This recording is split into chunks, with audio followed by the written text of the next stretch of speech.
Good evening, and thank you for joining us on this busy Thursday night. We begin tonight with breaking news. A federal grand jury in Delaware indicting Hunter Biden on 3 gun charges.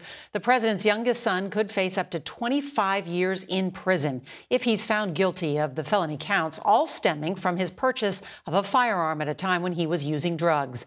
Special counsel David Weiss alleges Biden lied about his addiction on paperwork and illegally obtained a gun. Per the ATF, it is against the law for a user of certain controlled substances, including cocaine, to possess a firearm.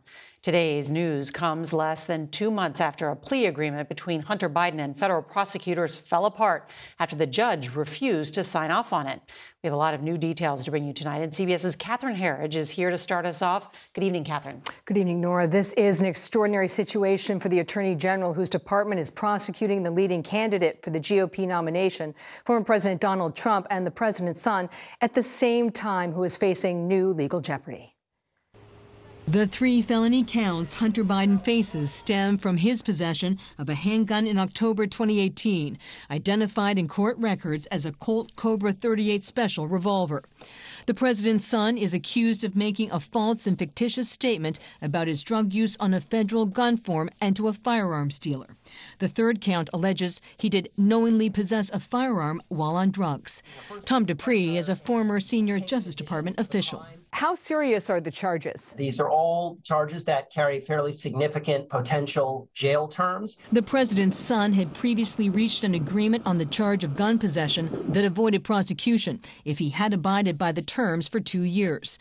But that deal, which included misdemeanor tax charges, collapsed. His lawyer insisted today the gun agreement remains valid, saying the evidence has not changed, but the law has, and so has MAGA Republicans' improper and partisan interference in this process. A senior House Republican who is at the center of the newly announced impeachment inquiry into the president said the charges fell short. This is the one crime he committed that you can't tie Joe Biden into. Hunter Biden has openly admitted his past struggle with addiction, as he told CBS Sunday Morning. I went one time for 13 days without sleeping and smoking crack and drinking vodka exclusively throughout that entire time. Mr. President! And while the president had no comment about his son today, he has long defended him. First of all, my son's done nothing wrong. I trust him.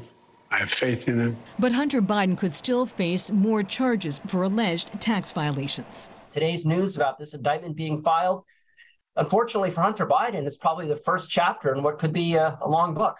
Based on the court records, those tax charges could be filed here in Washington, D.C. or California, where Hunter Biden lives. IRS whistleblowers first told CBS News that they believe the evidence supports serious felony tax violations. Nora. Catherine Herridge, thank you.